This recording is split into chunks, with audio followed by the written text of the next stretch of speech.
Several people have contacted me over the years asking me for advice, and they are mostly from Nigeria, but this is valid for anyone, especially on the African continent. And this talk is addressed to academics, fellow academics, especially early research academics. Now, people want to have an experience outside their university. You are employed as a lecturer 2, lecturer 1, senior lecturer, and you want to have a sabbatical somewhere, or you are thinking of getting out a bit before you come back in a bid to boost your CV. Now, I want to give you some advice. First of all, you have to be sure of the reason you want to relocate temporarily. First of all, you have to be very clear about the time factor.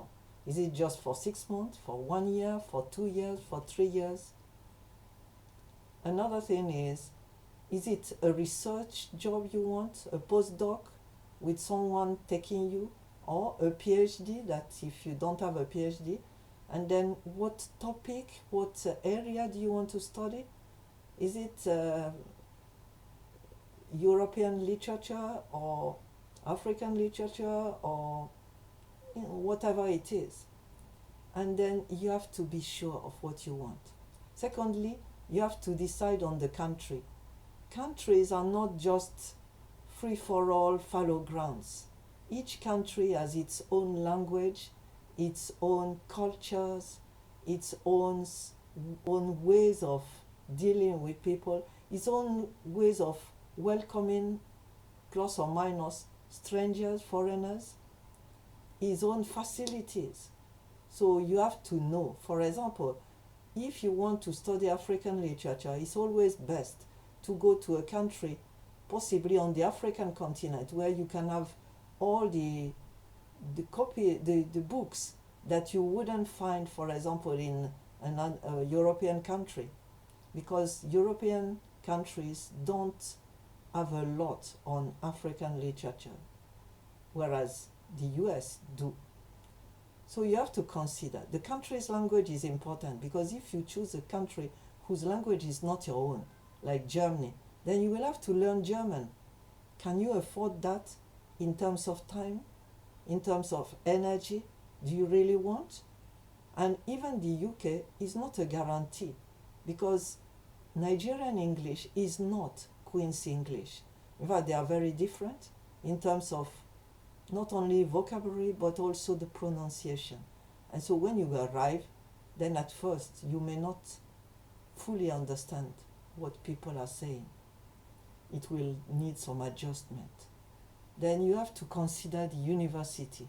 What university do you want? And each country has its own sets of universities. For example, in the UK, there are different ranks of universities. And the university you go matters in terms of your CV. You want a good university. Also, you want a university where you find the database, the sponsoring, the mentoring, the facilities, and they may not all have it. So you have to check, depending on what you plan to study or research, is very important. Then also you look at the health care in that university, in that country. We know that, for example, the UK and the US have a very costly health care if you are not on their system. So you have to consider. Then there are also lots of laws about immigration in the different universities. For example, you may hear that you cannot be accepted even if you get a job and they tell you that your salary will be less than £30,000. You may not be accepted.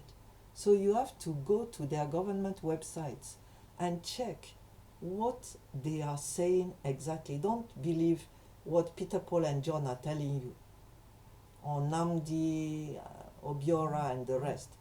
Just check for yourself. Check for yourself. Will you be accepted? What university, what region of that country are you going to? What are the laws about visas? What are the chances of your getting a visa for that particular country? They are restricted areas nowadays. Then your qualifications. You have to check what kind of qualifications do you have. Are you an early career researcher? Are you a professor just wanting to have a professorship somewhere and then come back to base? What is obtainable in the country you are dreaming of going to? Are your qualifications accepted? When we came to the UK, for example, we discovered that qualifications obtained outside the EU are not recognized, or at least were not recognized. Someone that was an accountant in Nigeria had to completely retrain and turned out to be now a care worker in a old people's home. Another person that was having PhD had to work as a cleaner. These people will not tell you. And your people that are outside may not tell you the truth either. There is a no matter about it, but you have to break it. Tell the truth and know the truth. Recognize.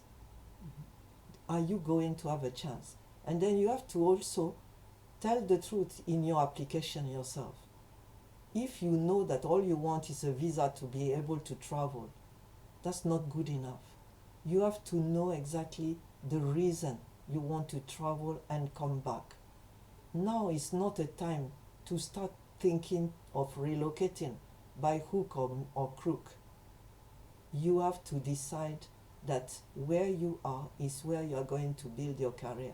Finally, the finance. Do you check whether you will have enough?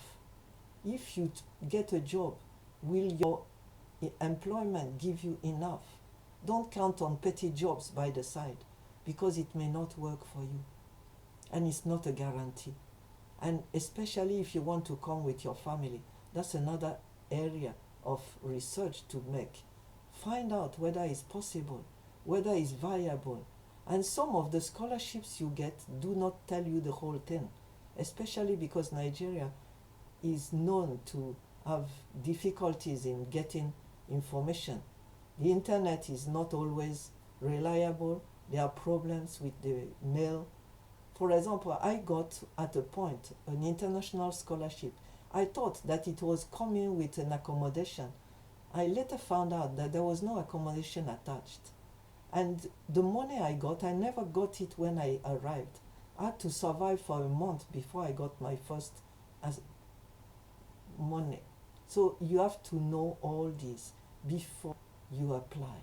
And then finally, if you're a Christian, don't just jump out and try to push by force.